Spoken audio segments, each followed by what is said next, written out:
Hey, what is going on, guys? It is your boy DudeInAlaska here with another Alaska-themed video. If this is your first time with us on the channel, first of all, we just want to thank you for being a part of the family here. I'd like to invite you to like and subscribe, and we're going to go ahead and jump into this video. It is about being paid to live in Alaska. Yes, the rumors are true. You can get paid to live here in Alaska.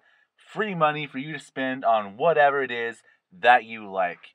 So let's go ahead and jump on in. What is this program called? First off, it is the PFD, right there on your screen. What is the PFD? The PFD is the Permanent Fund Dividend. So the Permanent Fund Dividend is a yearly check that Alaskans will get from the government. You have to be a resident. We'll go over the rules and the stipulations here in a minute. But let's just talk about for a minute what the PFD actually is. So Alaska actually used to be a really poor state. When they discovered oil pretty much overnight, Alaska became this wealthy state. They had billions of dollars at their disposal.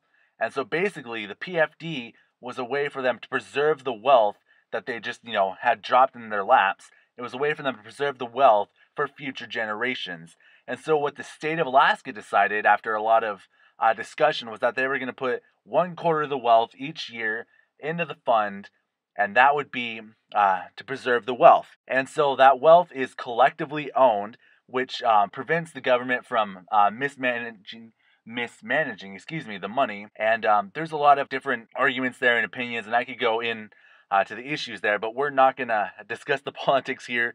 But yeah, the money is collectively owned, and the amount that you get in your check changes every year.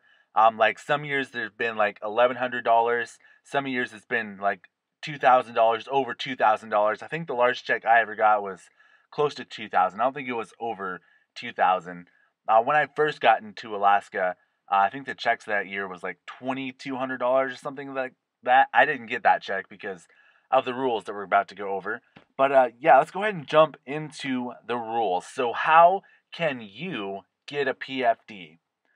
Well, let's see. The rules are you must have been an Alaska resident the entire previous calendar year. So it's 2018 right now. If you applied for the PFD this year, you had to have been a resident the entire calendar year of 2017. And so when you apply for your PFD, you're also stating that you intend to stay in Alaska permanently. So you're going to make Alaska your permanent residency state. It's going to be your domicile. In the previous year, you did not claim residency in another state or obtain any resident benefits of another state since December 31st of the year prior to your established residency. So you can't have claimed residency in another state like in 2017, the entire year of 2017, you can't have claimed residency in another state or receive benefits from your residency in another state in 2017. You must not have been sentenced as a result of a felony conviction in a previous year. So again, like 2017, you could not have been sentenced on a felony conviction. You cannot have been incarcerated at any point in 2017 for a felony conviction. Again, 2017 just being the variable here that goes, next year, 2019, it'll be 2018, and so on. And you could not have been incarcerated at any time in the previous year on a misdemeanor conviction if you have a prior felony or 2 misdemeanors. So a little variable here that you can't have a prior felony or 2 misdemeanors, which is a kicker for some people, since January 1st, 1977. And you must not have been absent from Alaska for more than 180 days during the previous year. This gets some people, because some people are like snowbirds and they'll spend like winters down somewhere where it's warmer, and then they'll come back up. And those people sometimes cannot get a PFD because they spend too much time down the lower 48 or some other destination. And the last one, you must have been physically present in Alaska for 72 hours at some point in the previous year.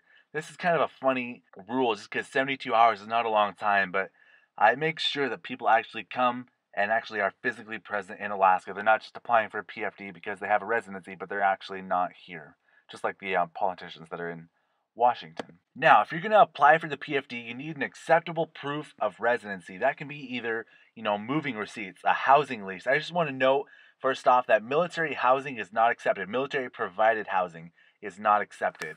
Proof of home purchase is another one that they accept, or mortgage or boat harbor fees if your house is a boat and it's in the harbor.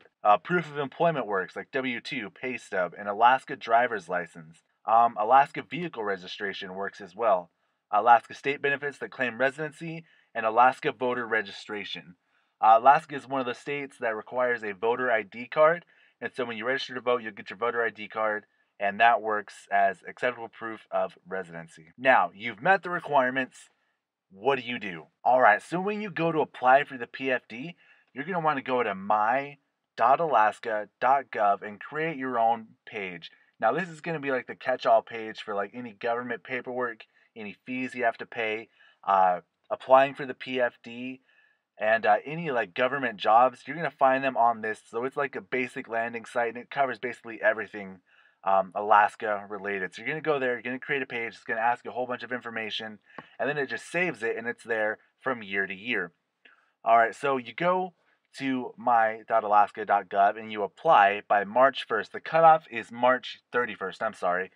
So you apply by March 31st. If you apply after March 31st, you won't be able to. It'll be cut off, the applications are closed, and you won't be able to get a PFD that year, so that's really a bummer. And I just want to note that first-time applicants will likely need to send in their passport or another government ID for verification. I had to do this. It usually takes like 3 days. You send in the passport, they verify it, they send it back to you, and it was only like a 3-day process. It was super quick. After that, you basically just check back on my.alaska.gov that your PFD application was approved, or you need to check back and see if there's any more information that was needed. That can happen, especially if it's your first application, and so you definitely want to keep checking back and making sure they don't need anything else for you, because if it takes too long, they will disapprove it, and then you won't get a PFD that year, and then it'll be a real bummer, and everyone will get their money on like early October, and you'll be all sad because you won't have your money. So just make sure you keep updated on your profile. All right, so what happens after you submit the application and you're eligible? All you do is just wait for October. That's the hardest point because you've submitted the application, you know you're eligible, and then you just have to wait. You wait for October, and that's when the final PFD amount is released. That's when you know how much money you're getting, and that's when they release the money is like early October, like the first week in October, and then you get your PFD, and it's usually a direct deposit or they'll send you a check. It's dependent upon you. You can set up your own like direct deposit or you can ask for a check. It's up to you. All right, so you jumped through all the hoops. You finally got your first PFD. Now what do? The beautiful thing about the PFD is that the money is yours to spend however you please. You can buy guns, you can buy vehicles, you can buy snow machines, four-wheelers, you can buy a lavish dinner, you can pay off debts. Okay, that last one really isn't that exciting, but it is a financially responsible thing to do. Also, on My Alaska, they have the Pick.Click.Give option where you can choose to give to any Alaska charity of your choice in $25 increments. And that goes a long way in supporting charities here in Alaska. So, guys, that really is it. That is the truth behind getting paid to live in Alaska. It's the PFD. It is it is an unofficial holiday here in Alaska when the PFD comes out. There's a lot of excitement, a lot of money being spent, a lot of money being poured into our economy at that time of year. I know, it's fun. It's nice getting free money from the government. Anyways, guys, thank you guys so much for watching. I hope you guys learned a little bit. I hope this piqued your interest a little bit. Maybe if you're coming to Alaska, maybe I answered some questions for you. And as always, guys, don't forget to like and subscribe, and we'll see you in the next one.